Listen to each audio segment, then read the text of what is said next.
part of truly growing up is just that, growth. It requires maturity, it requires reflection, and that's something that I want us to talk about today because part of our past is good things, things that are worth celebrating and helped shape us into who we are today with confidence and knowing our interests, but some of it is not good. Some of us have encountered really hard things in our lives. Could be personally, could also be socially.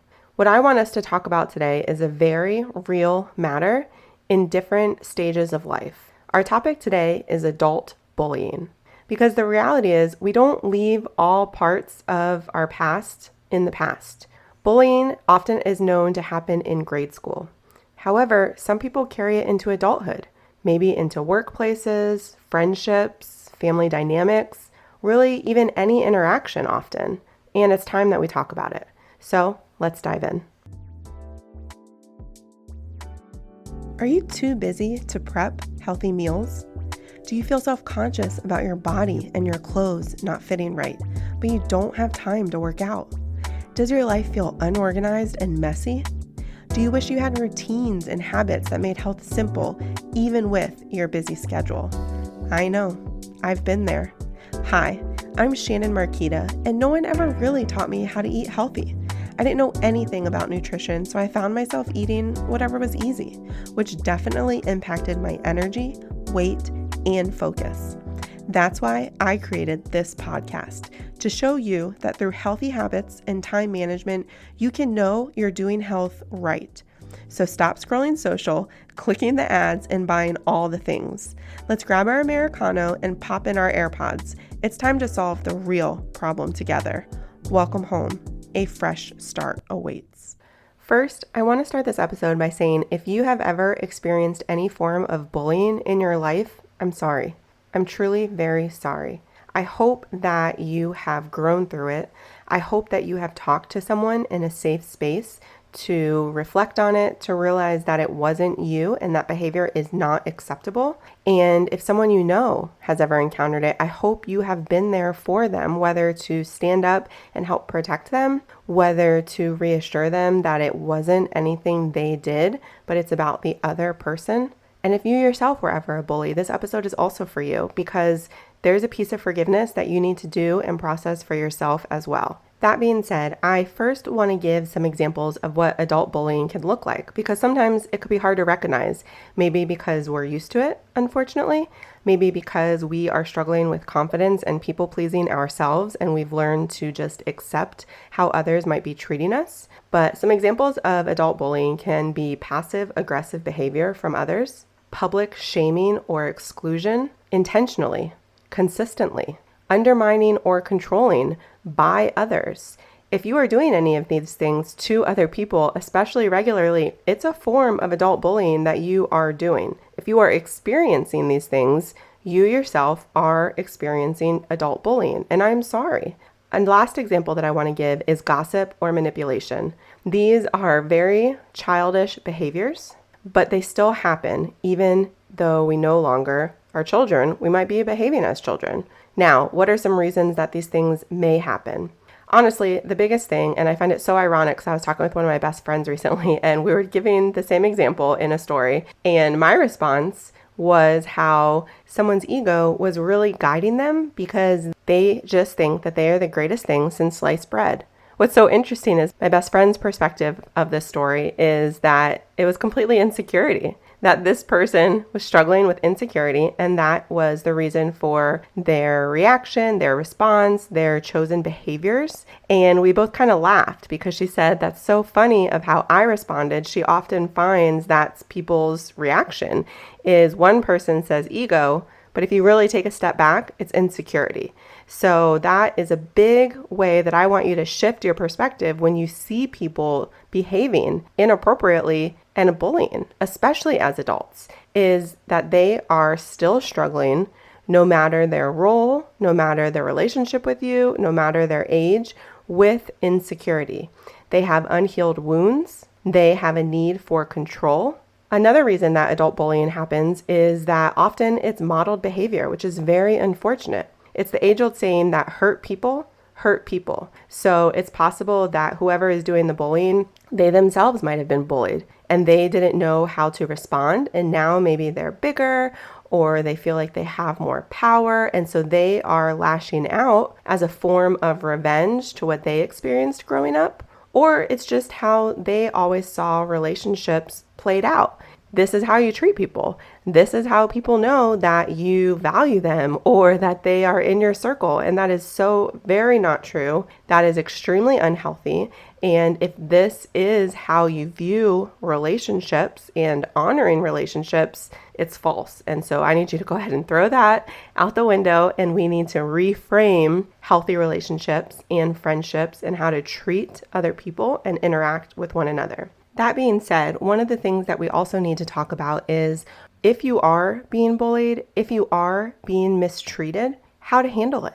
And especially as adults, we need to model how to handle it appropriately because kids are watching. You deserve to be respected, but you also need to respond in a healthy, mature, safe way. So what can this look like?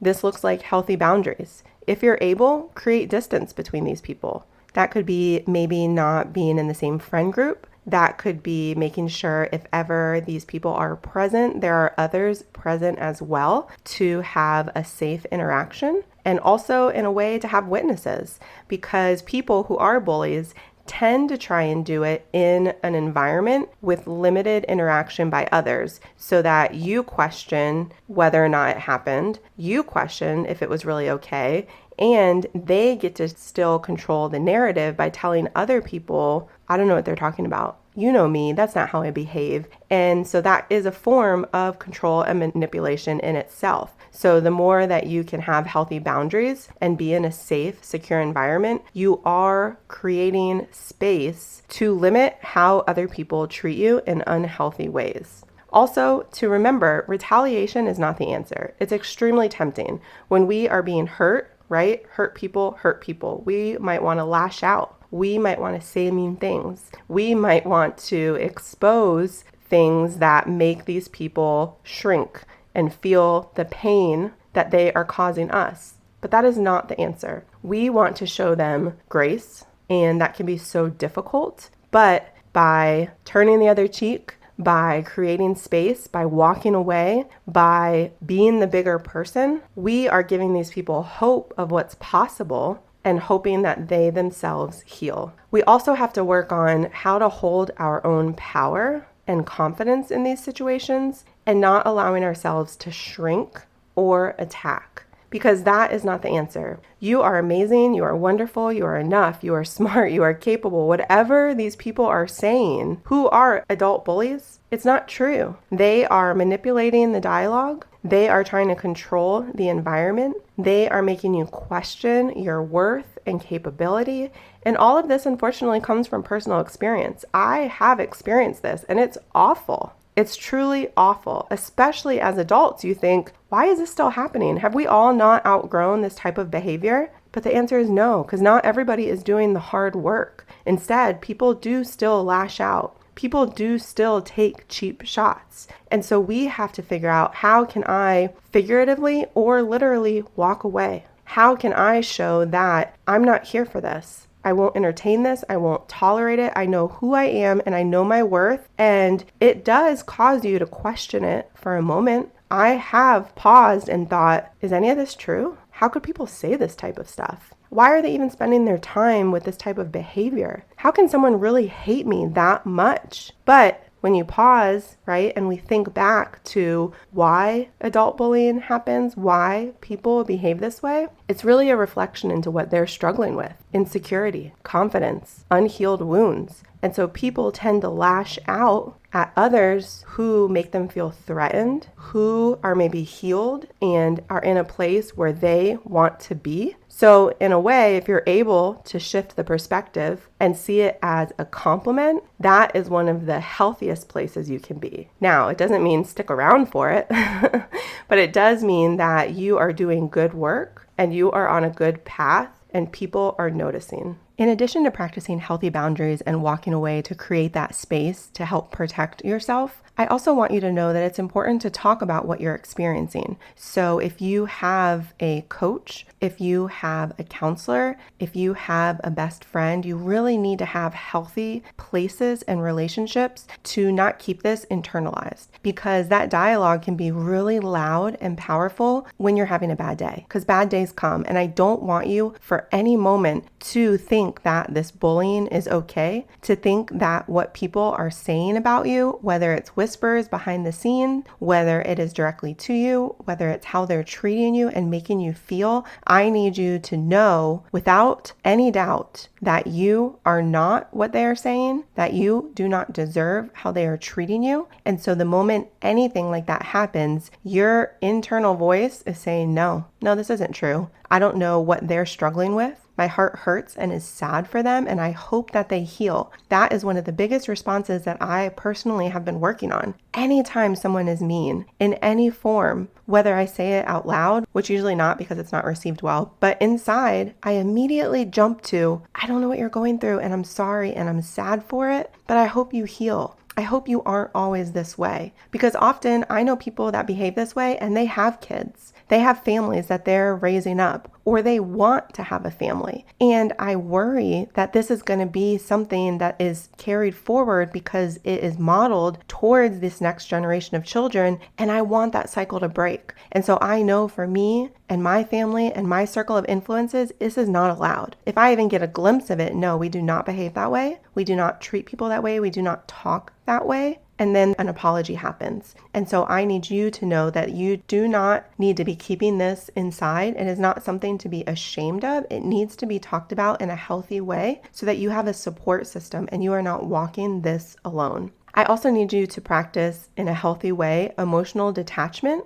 while you're practicing these healthy boundaries. So just like we talked about, if you find yourself in these types of situations, to be able to emotionally detach and not let it be all consuming. I am still working on this because I am a feeling person. I feel things to my core, whether it is in my life, whether it's things that other people are going through. I feel people's joy. I feel people's hurt and sadness and heartache. Like I feel it all, and it can get really heavy. And so I have to remind myself in these moments that the way people are behaving, it has to do with them, not me. I happen to be collateral damage in the process of their journey. And it usually doesn't happen right away, but I get back to this point where once I process it, once I feel the feelings and I question, where is this coming from? Why do people feel like they can treat me this way or behave this way? Or how did I become their target? That I remind myself and practice this healthy emotional detachment of reminding myself, this isn't about me. I happen to be in the way. I happen to be in this situation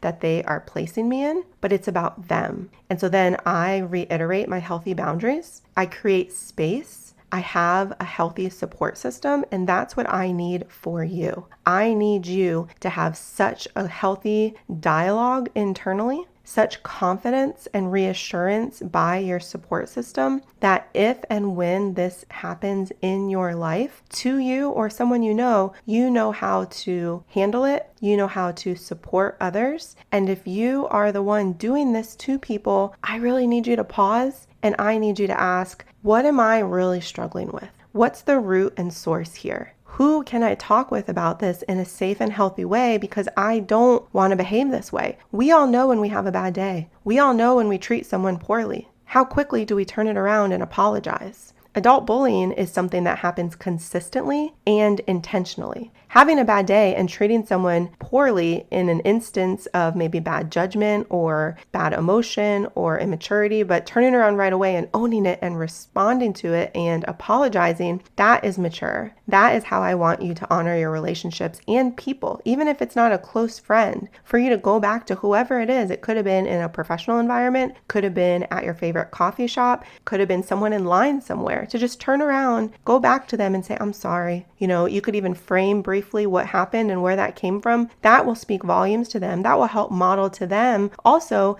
it's okay to do that. Apologizing is very mature and respectable, and how to improve relationships as a whole and not allow bullying at any age, in any stage of life, to be okay or a normal practice. And if you have kids or anyone else in your life, when you do this, they're watching. And they do it too because they realize it's important to love and respect and honor people, and communication is so powerful. It's not embarrassing to apologize. It doesn't show weakness. It actually shows immense strength and maturity and confidence. And it's one of the best things that you can practice doing in your relationships of any form. So I want to just remind you of two things. One, if you ever have been or are being bullied, it is not acceptable. You do not deserve it, and you need to remind yourself of your worth and your confidence. Practice healthy boundaries and remind yourself this has nothing to do with you.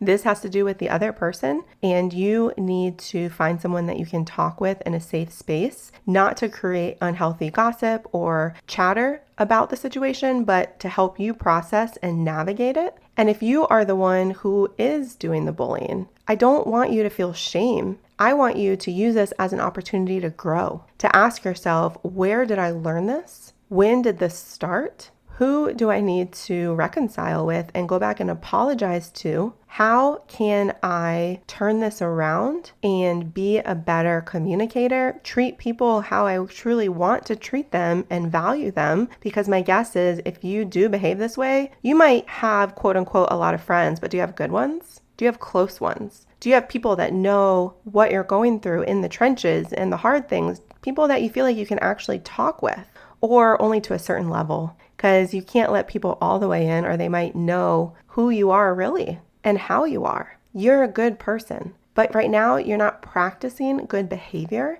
And so I want you to find someone that you can talk with, ideally a professional, because this is going to take some deep work of finding the roots, digging them up, and replanting healthy practices. I want to encourage you to go ahead and plan now to tune into Friday's episode, where we're going to talk about this a little bit more, but we're going to approach it from a healing follow-up of ways that you can dig a little deeper for reflection with some journal prompts and just continue to heal from whatever this looks like from your past and present, whichever side of the exchange that you're on. So I love you. I'm thinking about you. I'm praying for you constantly. And I hope this episode wasn't extremely triggering, but I also hope you found it extremely valuable in your life and for others so that you can be a safe place for them. Talk to you soon.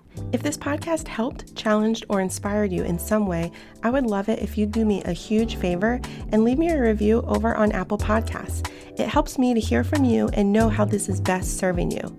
And go ahead and screenshot this and share it in your stories. Tag me at Shannon Marquita. That's ShannonMarqueta. And send it over to a friend in a text who is ready for healthy changes in her life too. Let her know that this episode might serve her as well. I am just so grateful for you and would love to hear from you. Come hang out and let's connect over in my Facebook group, bit.ly.com/afreshstart, or send me a message. I look forward to seeing you back here in a few days.